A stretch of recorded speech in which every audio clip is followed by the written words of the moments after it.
तो यहाँ पर n3 लग रहा है। हम क्या किए, हम एक एक्सिस ले लिए, मतलब वर्किंग फ्रेम ले लिए, y एक्सिस x एक्सिस। क्या इसका मोशन y एक्सिस में हो रहा है, वर्टिकल डायरेक्शन में हो रहा है? नहीं हो रहा है। यानी कहने का मतलब n1 mg को बैलेंस कर रहा है और n2 जो है कैपिटल mg को बैलेंस कर रहा है। क्या हॉरिजॉन्टल डायरेक्शन में कोई मोशन है? नहीं है। अगर हॉरिजॉन्टल डायरेक्शन में कोई मोशन नहीं है तो ध्यान से देखना, हम स्मॉल m का एफबीडी बना रहे हैं।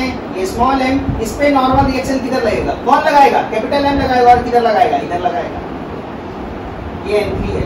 और अगर कैपिटल M को देखो तो इसमें कैपिटल M पे ये है n3 का डायरेक्शन।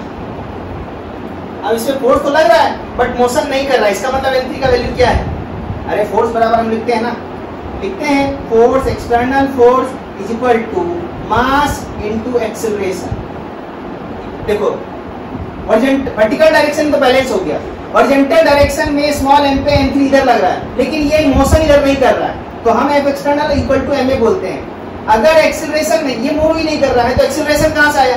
और एक्सेलरेशन अगर नहीं है, दिस इंप्लाई n3 का वैल्यू क्या है? 0 है। अगर हम इसमें फोर्स लगा रहे हैं लेकिन एक्सेलरेशन जनरेट नहीं हो रहा है, इसका मतलब क्या है? ऐसा तो होगा नहीं कि फोर्स लगाएंगे और एक्सेलरेशन जनरेट नहीं होगा। इसको कोई इधर सपोर्ट थोड़ी कर रहा है। इस ब्लॉक को हम इधर से प्रेस थोड़ी किए हुए हैं जो ये मूव नहीं करेगा, तो ये मूव नहीं कर रहा है, इसीलिए n3 का वैल्यू क्या है? 0 है। बात समझ में आया? अब इसी सिस्टम को हम क्या करते हैं कि इंक्लाइंड प्लेन पे रख देते हैं। इसी सिस्टम को हम क्या कर दिए? इंक्लाइंड प्लेन पे रख दिए। ध्यान से देखो,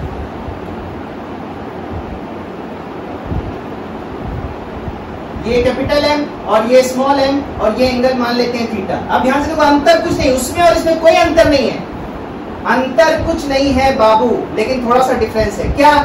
वहां पर G जो, ध्यान से देखो, इसका जो mg लगेगा, इस कैपिटल M का जो mg लगेगा, ध्यान से देखो, वो इधर लगेगा mg, m इंटू जी, बोलो लगेगा। और इसका अगर हम बात करें तो सर इस पे जो फोर्स लगेगा mg वो ऐसे लगेगा, लगेगा या नहीं लगेगा? लगेगा। ठीक है, यहां तक कोई दिक्कत नहीं है। और नॉर्मल रिएक्शन यहां पर ऐसे, मतलब यहां से पास करता हुआ, ध्यान से देखो, इस पे नॉर्मल रिएक्शन हम दिखा रहे हैं। ये n2, ठीक है, और इसका नॉर्मल रिएक्शन यहां से पास करेगा।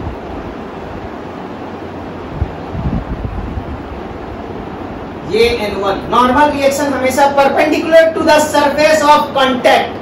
जो सरफेस कांटेक्ट में है उस सरफेस पे नॉर्मल रिएक्शन हमेशा क्या होता है? परपेंडिकुलर होता है। हमने परपेंडिकुलर दिखा दिया। अरे वहां भी यही दो फोर्स लग रहा था। और ध्यान से देखो, यहां पर अगर हम बोले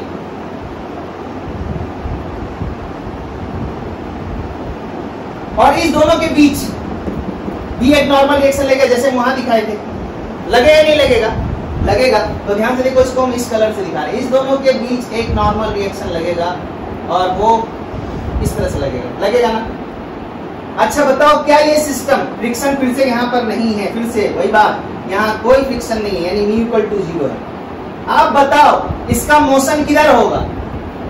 डाउनवर्ड होगा।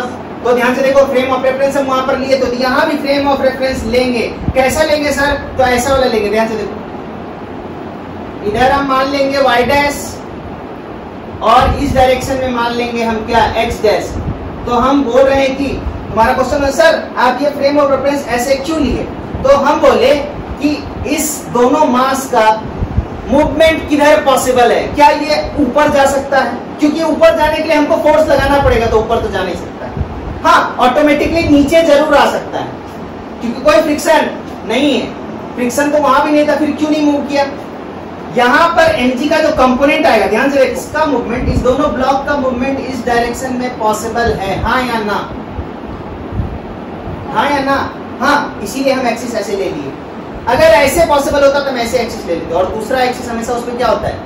परपेंडिकुलर होता है। दूसरा एक्सिस हमेशा उसमें क्या होता है? परपेंडिकुलर होता है। हो गया। अब ध्यान से देखो, यहाँ पर इस केस में mg क्या y डायरेक्शन में है और n1 भी y डायरेक्शन में, n2 और mg दोनों y डायरेक्शन में है ना?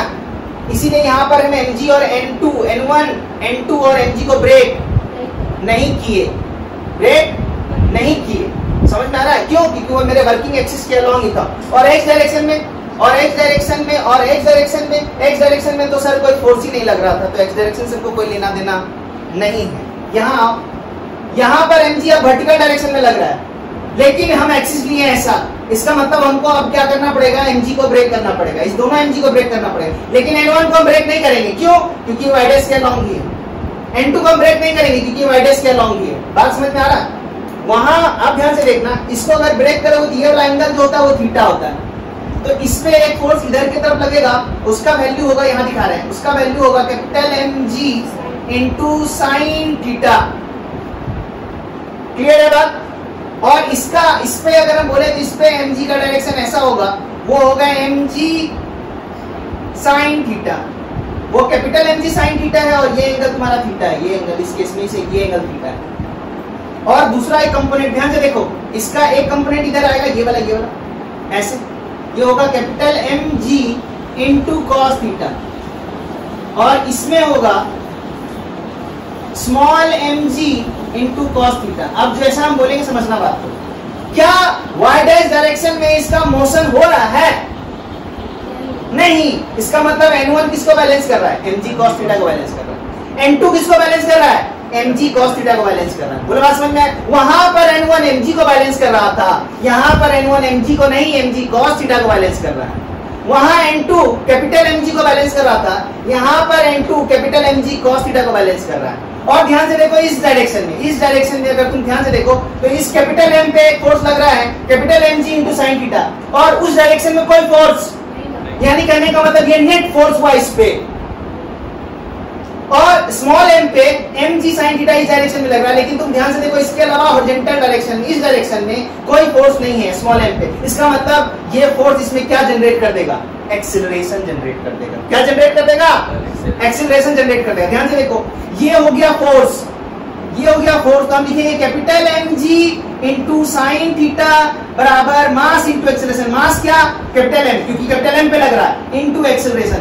m कट गया, एक्सीलरेशन का वैल्यू आ गया g साइन थीटा। और अगर हम इसके लिए अप्लाई करेंगे तो आएगा mg sine theta is equal to ma, तो m कट जाएगा और a का वैल्यू क्या आएगा? g साइन थीटा आएगा। ध्यान से देखो, दोनों का एक्सीलरेशन सेम आया है क्या? दोनों का एक्सीलरेशन सेम आया है। हम ऐसे तुमको डायरेक्ट बोलते, ये दोनों को हम सिस्टम मान सकते थे। क्या मान सकते हैं? सिस्टम। और हम बताना ये चाहते हैं कि सिस्टम हम तब मानते भाई जब दोनों का एक्सीलरेशन क्या हो, यानी दोनों जब साथ साथ मूव करे तो आप सिस्टम में ले सकते हैं, अदरवाइज आप सिस्टम में नहीं ले सकते। बात समझ में आया? क्या इंक्लाइन प्लेन पे, हॉरिजॉन्टल प्लेन पे वही सिस्टम हम हॉरिजॉन्टल प्लेन पे प्लेस किए थे, सेम सिस्टम हम इंक्लाइन प्लेन पे प्लेस किए, अंतर आ गया, आया नहीं आया? हाँ, अच्छा। और इसमें हम आगे बढ़ते हैं इसी सिस्टम पे। ध्यान से देखो कि मान लो अगर हम बोले ये कैपिटल M है और ये स्मॉल m है, और हम बोले हम इधर लगा दिया 10 न्यूटन का फोर्स, ये तीसरा हो गया 10 न्यूटन का फोर्स। क्या हम इसको सिस्टम मान सकते हैं? क्या हम कैपिटल M और स्मॉल m को सिस्टम मान सकते हैं? नहीं मान सकते हैं भाई। क्यों? क्योंकि हम तो 10 न्यूटन का फोर्स कैपिटल M पे लगा रहे हैं। कैपिटल M मूव करने लगेगा, लेकिन स्मॉल m को कौन मूव कराएगा? मूवमेंट करने के लिए एक्सटर्नल फोर्स चाहिए, और mg इसके पास अभी एक्सटर्नल फोर्स नहीं है। ध्यान से देखो, वहां पर n1 ऊपर और mg नीचे, तो इसका हॉरिजॉन्टल डायरेक्शन में फोर्स ही नहीं, और इस पे हॉरिजॉन्टल डायरेक्शन में फोर्स आ गया, इसीलिए कैपिटल M मूव करेगा लेकिन स्मॉल m मूव नहीं करेगा। यहाँ पर हम ये बताना चाहते हैं कि you can not take this as a system, Why? Because the movement of capital M and small m both are different. In this case, capital M has acceleration, but small m has no acceleration in horizontal direction. That's why we cannot consider these two as a system. What is the meaning of system? System means a single unit. Suppose if we taken this system as a system, then the total mass of this system is capital M plus small m. Then we apply external force is equal to mass into acceleration. Then mass will be taken as a mass of the system, not of a single body. क्या मेरा बात समझ में आया? अच्छा, ध्यान से देखो, हम इसी में थोड़ा सा और आगे बढ़ते हैं, थोड़ा सा चेंज करते हैं। यहाँ पर अपन सिस्टम इसको ले ही नहीं सकते भाई, यहाँ सिस्टम नहीं ले सकते। क्यों नहीं ले सकते? बात क्लियर हुआ? ध्यान से देखो, अब हम वही सिस्टम स्मॉल m और ये कैपिटल M ठीक है, स्मॉल m और ये कैपिटल M। हम इधर से 10 न्यूटन का फोर्स लगा दिए, क्या इस बार दोनों साथ साथ मूव कर देगा? हाँ भैया, क्योंकि वो उधर है। जब हम इसको पुश करेंगे इधर से सिस्टम में ले सकते हैं, तो ध्यान से देखो, इसको हम सिस्टम में ले लिए। और सपोज करो वहां जो क्वेश्चन में बोल रहा था कि find the normal reaction between small m and capital M, same question यहाँ पर है, same. What is the normal reaction between capital M and small m? उसका वैल्यू क्या माने थे हम? n3। आज देखो हम तुमको बताते हैं, तो ध्यान से देखो, हम लिखेंगे सिस्टम के लिए 10 newton is equal to mass into acceleration. Mass किसका भैया? सिस्टम का। एक्सीलरेशन किसका भैया?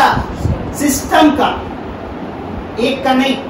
तो 10 बराबर मास कितना है? Capital M plus small m into ए।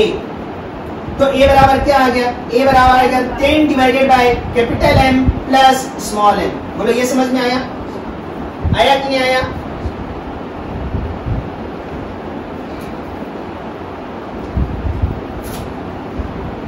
ये क्या निकला? कॉमन एक्सेलरेशन निकला। क्या निकला भाई? ये कॉमन एक्सेलरेशन निकाले हम,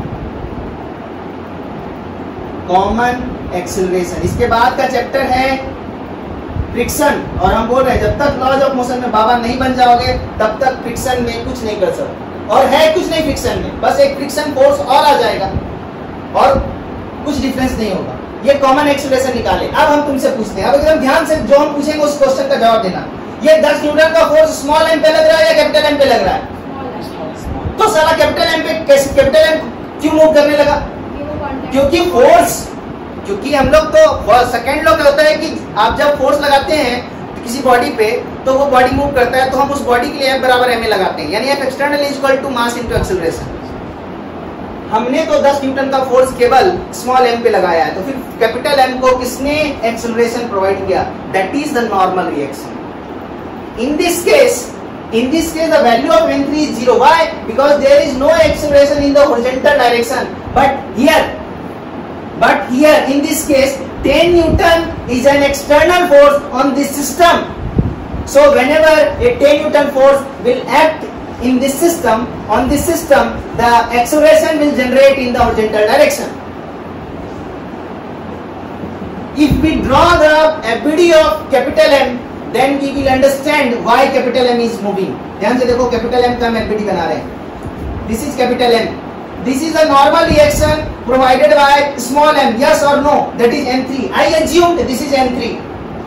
And this is the common acceleration. Means this capital M is also moving with acceleration a is equal to 10 divided by capital M plus small m. Yes or no? Yes. तो आप ध्यान से देखो, इसमें acceleration कौन generate कराया? ये n3। कौन जनरेट कराया?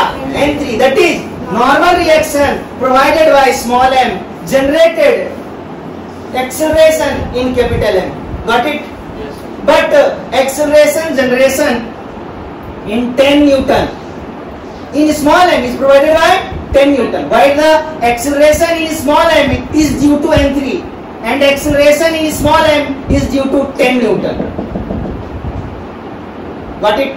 आप ध्यान से देखो, तो n3 बराबर हम लिखेंगे मास इंटू एक्सेलरेशन। मास कितना है सर? m। एक्सेलरेशन कितना है? इतना into 10 divided by capital M plus small m। This is the answer of n3। अब देखो ध्यान से, इसको तुम एक और तरीके से बना सकते थे। अगर तुम स्मॉल m का एपीडी बनाते, स्मॉल m का एपीडी बनाते, हम हॉरिजॉन्टल डायरेक्शन में नहीं बना रहे हैं, because the system is in horizontal direction, is at rest. क्या है या नहीं? इसीलिए इधर से इधर ध्यान से देखो, ये n3 कौन लगा रहा था? स्मॉल m लगा रहा था, तो इस पे लगेगा ना इधर से n3। अब कौन लगाएगा? कैपिटल M लगाएगा। और इधर से क्या लग रहा था? 10 न्यूटन का फोर्स लग रहा था। और एक्सीलरेशन कितना था मेरे पास? एक्सीलरेशन a था, जिसका वैल्यू कितना था? जिसका वैल्यू था sir 10 divided by capital M plus small m। Small m। क्या बात समझ में आया? आप ध्यान से देखो, अब तुम क्या लिखेगा? क्या इसका एक्सीलरेशन इस डायरेक्शन में, यानी 10 न्यूटन का फोर्स n3 से क्या है? कौन ज्यादा है, 10 या n3? 10। कितना ज्यादा है? तो sir 10 minus n3 that is F external net in horizontal direction is equal to mass into acceleration. Acceleration into 10 divided by capital M plus small m. When you will simplify this equation, you will get the same answer as here. This is equal to 10m divided by capital M plus small m. Got it? तो ध्यान से देखो, अगर आप इसका FBD बनाते तो आपका आंसर एक लाइन में आ जाता, आप इतना कैलकुलेशन से बच जाते। तो हम यहाँ से ये सिखाना चाहते हैं कि जो सबसे लास्ट वाला बॉडी होगा, जब भी नॉर्मल रिएक्शन अगर बोलेगा निकालने का, तो सबसे लास्ट वाला, पहले कॉमन एक्सप्रेशन निकाल लेंगे, उसके बाद सबसे लास्ट वाला बॉडी का एफबीडी बनाएंगे। हालांकि आप किसी भी बॉडी का एफबीडी बनाएंगे तो आपका आंसर आएगा, बट हम ये दिखाना चाहते हैं कि यहाँ बहुत इजीली आ गया, बट यहाँ पर थोड़ा कैलकुलेशन करना पड़ा, आएगा वही जो आया था। क्या बात समझ में आया? क्या ये पूरा चीज समझ में आया अच्छा से? हो गया? ध्यान से देखो, ये एक सिस्टम है जिसमें एक स्मॉल एम मास और एक कैपिटल एम मास एक स्ट्रिंग से कनेक्टेड है, और हम बोले थे जब तक कुछ बोला ना जाए तब तक आप स्ट्रिंग को मासलेस मानिए और इनएक्सटेंसिबल मानिए। मासलेस मींस हर जगह टेंशन सेम, और इनएक्सटेंसिबल मतलब कि the length of the string will remain constant, हमेशा कांस्टेंट रहेगा, उसमें कोई बदलाव नहीं आएगा। क्या यहाँ तक क्लियर है? अब तुम लोग से एकदम छोटा छोटा चीज पूछ रहे हैं, ध्यान से देखना। अगर हम तुमको बोले ये एक सिस्टम है, एक हॉरिजॉन्टल सर्कल, अब देखो जैसे फिर से हम वही क्वेश्चन बता रहे, अब एक स्ट्रिंग लगा दिए, इसके पहले नॉर्मल रिएक्शन कांटेक्ट में था, नॉर्मल रिएक्शन प्रोवाइड कर रहा था, अब स्ट्रिंग लगा दिए, अब कौन एक्सेलरेशन प्रोवाइड करेगा? टेंशन। अगर करेगा तो टेंशन करेगा, लेकिन हम जो पूछना चाहते हैं उसका जवाब देना। सपोज करो कि हम इस पे 10 न्यूटन का फोर्स लगा दिए इधर से, क्या हम इसको सिस्टम में ले सकते हैं? First question, can we take both body as a system? नहीं। Why? When you apply this 10 newton force on small M, this small M will accelerate in this direction and string will slag, and it will sag up to here, this point, and when this small m will come in contact with capital M, then both masses will move with the same acceleration. But F बराबर ma, Newton second law is applicable at instant मतलब exact point of time पे apply करते हैं। इसका मतलब ये है कि हम 10 न्यूटन का फोर्स लगाए, उस इसमें क्या एक्सेलरेशन जनरेट हुआ वो बताइए उसी इंस्टेंट पे। ऐसा नहीं कि 10 न्यूटन फोर्स लगा दिए 4 दिन बाद आए और देखें कि एक्सेलरेशन कितना, ना। समझ में आ रहा बात? इंस्टेंटेनियस। अरे याद है हम बोले थे एक्सेलरेशन दो तरह का होता है, एवरेज और इंस्टेंटेनियस। इंस्टेंटेनियस का मतलब क्या था? एग्जैक्ट पॉइंट ऑफ टाइम पे। तो ये 10 न्यूटन का फोर्स जब नहीं लग रहा था एक्सेलरेशन 0 था, जैसे 10 न्यूटन का फोर्स लगा तो तुरंत बताइए एक्सेलरेशन, ऐसा नहीं कि 5 घंटे के बाद एक्सेलरेशन बताइए। क्या बात समझ में आया? आया ही नहीं आया? तो अभी हम सिस्टम में नहीं ले सकते। बात समझ में आया? We can not take this as a system. अगर हम 10 न्यूटन का फोर्स यहाँ अप्लाई करें तो, और अगर अभी इस केस में हम पूछे what is the value of tension, अगर हम पूछे what is the value of tension in the string, इसी क्वेश्चन में अगर हम तुमसे पूछे what is the value of tension in the string, then the answer will be tension is 0। Why? Because in horizontal direction there is no force, there is no force. String itself never imply force. String अपने आप force apply नहीं करता है जब तक उसके साथ कोई बॉडी अटैच नहीं होगा और वो बॉडी अगर उस पर फोर्स नहीं लगाएगा। बात समझ में आया? इसीलिए अभी टेंशन क्या है? 0 है। अभी टेंशन क्या है? 0 है। जिस तरह से अभी नॉर्मल रिएक्शन 0 था, उसी तरह से यहाँ पर अभी टेंशन क्या है? 0। क्यों? क्योंकि डायग्राम एफबीडी वैसे ही बनेगा जैसे हम प्रीवियस डायग्राम में बनाए थे। क्या मेरा बात समझ में आया? लेकिन अगर हम तुमसे पूछे इसी क्वेश्चन में कि भैया 10 न्यूटन का फोर्स हमने इधर अप्लाई कर दिया, 10 न्यूटन का फोर्स हमने इधर अप्लाई कर दिया, 10 newton, then this entire body can be taken as a system. ये सिस्टम तो दोनों साथ साथ मूव करेगा ना? क्यों? क्योंकि हम 10 न्यूटन का फोर्स कैपिटल एम पे लगाएं तो कैपिटल एम मूव करेगा। कैपिटल एम के साथ डायरेक्ट रस्सी कांटेक्ट में है तो रस्सी मूव करना चालू कर देगा, और रस्सी का दूसरा एंड इसके साथ कनेक्टेड है तो ये भी मूव करना शुरू कर देगा। ये जस्ट लाइक ट्रेन है। ट्रेन का इंजन सबसे आगे होता है, आगे में इंजन। ट्रेन का सबसे आगे वाला जो पोर्शन होता है, जो बॉगी होता है, वो इंजन है। इंजन चलना शुरू किया, क्यों? क्योंकि इंजन उस पर फोर्स लगाया। अब वो दूसरे बॉगी से कनेक्टेड है। कैसे? इस तरह से देखे होगे, ऐसे करके फंसाता है तो वो रस्सी वहां पर नहीं देता। क्यों? क्योंकि रस्सी टूट जाएगा। रस्सी टूट जाएगा, इसीलिए क्या बनाया जाता है, आयरन का बनाया जाता है, मजबूत हुक बनाया जाता है।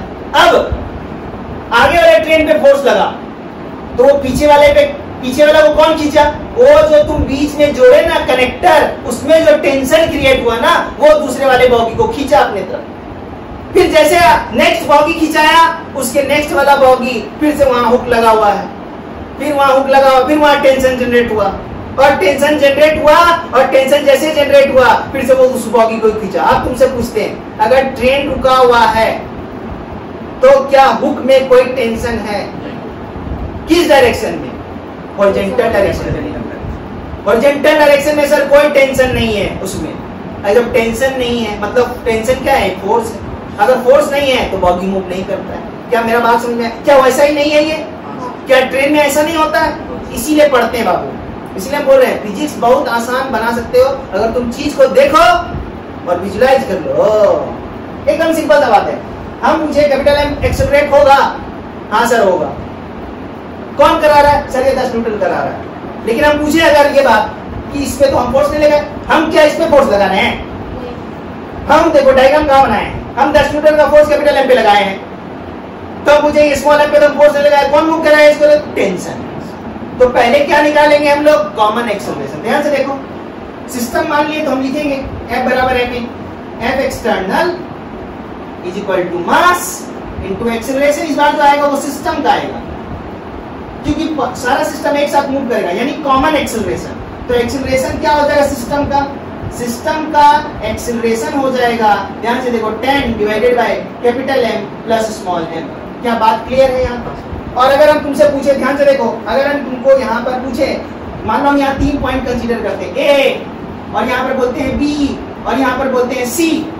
हम पूछे कि what is the value of tension at A, होगा या नहीं होगा?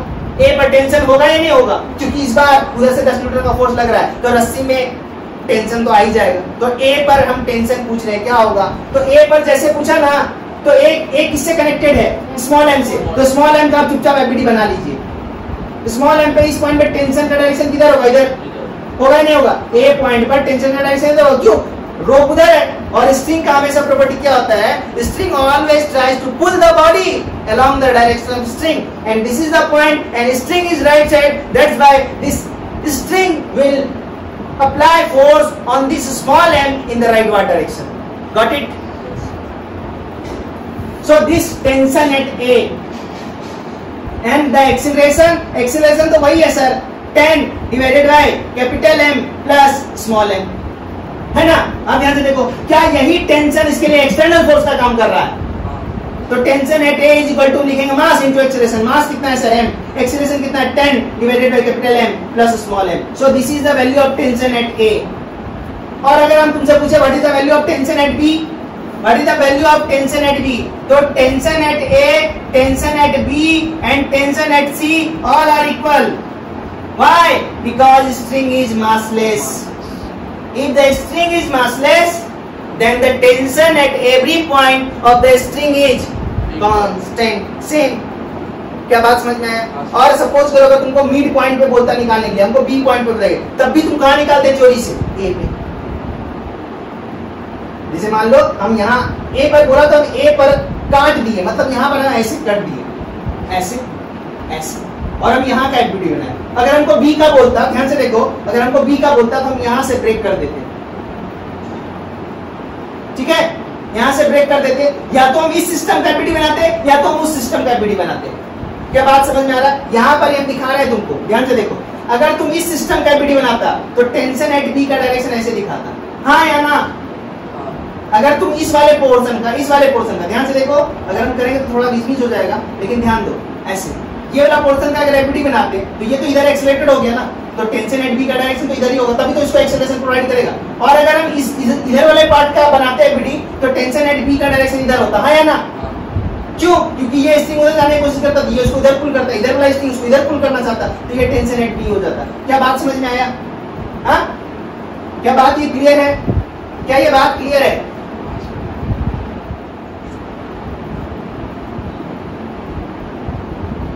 ये स्मॉल m, ये कैपिटल M, और इस बार जो रस्सी है ना भाई, हम उसमें मास ले लिए। अब रस्सी में मास है, वहां पर मासलेस था, यहाँ पर मास है।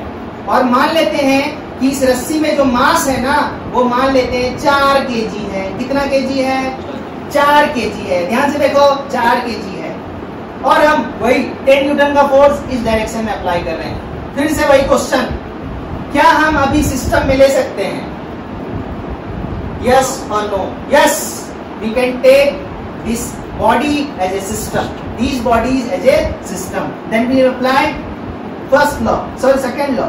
10 is the external force on this system is equal to mass small m. बोलो mass क्या होगा? Small m plus small m plus capital M plus, हो गया? हो गया? नहीं, plus 4 into acceleration. सो एक्सीलरेशन का वैल्यू क्या हो जाएगा? एक्सीलरेशन का value 10 divided by capital M plus small m और प्लस 4। क्या बात समझ में आया? 4 को भूलना नहीं है, सिस्टम मान रहे। वहां पर सिस्टम जब माने थे तो स्ट्रिंग का कोई मास दिया हुआ नहीं था, और जब तक मास दिया हुआ न रहे तब तक स्ट्रिंग को हम मासलेस मानते हैं। इसीलिए वहां पर स्ट्रिंग का मास कंसीडर नहीं किए। यहाँ दिया हुआ है तो हमको कंसीडर करना पड़ेगा। क्या बात समझ में आया? क्या ये बात क्लियर है?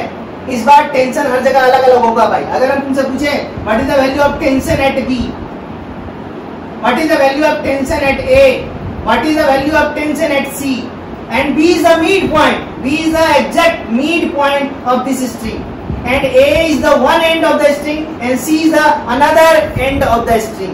Got it? तो ध्यान से देखो, कॉमन एक्सप्रेशन तो आ गया है। जब हमको C का बोलेगा तो हम C पर एफबीडी बनाएंगे, और C पर एफबीडी बनाने के लिए क्या करेंगे? C पर एफबीडी बनाने के लिए सर, C पर एफबीडी बनाने के लिए यहाँ से ब्रेक कर देंगे। क्या ये बात क्लियर है? तो ध्यान से देखो, ब्रेक करेंगे तो क्या हो जाएगा? हम ऊपर बना रहे हैं डायग्राम, ध्यान से देखो, ये कैपिटल M, इस पे 10 न्यूटन का फोर्स इधर लग रहा है, तो 10 न्यूटन का फोर्स हम इधर लगा दिए। देखो 10 न्यूटन का फोर्स, और टेंशन एट C इधर होगा ना, क्यों? क्योंकि स्ट्रिंग इधर है, तो ये स्ट्रिंग इस मास को अपनी तरफ पुल करना चाहेगा। So this is the direction of tension eight C, but this mass is accelerated in this direction. What is the acceleration? Acceleration is sir 10 divided by capital M plus small m और plus 4। क्या समझ में आया? अब बताओ, 10 Newton का force ज्यादा है कि टेंशन ज्यादा है? 10 न्यूटन का फोर्स ज्यादा है। कितना ज्यादा है बाबू? तो 10 माइनस TC, यही ना?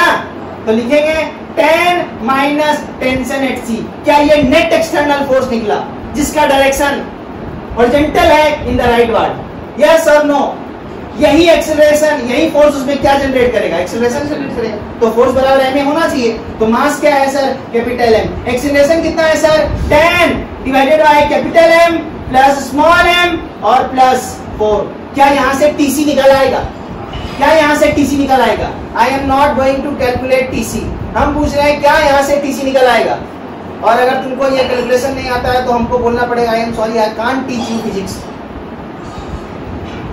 निकल गया। और अगर हम बी पॉइंट पे, ध्यान से देखो, बी पॉइंट पे अगर हमको बी पर टेंशन बोलता है निकालने के लिए, तो हम बी पर इसको ब्रेक कर देते हैं।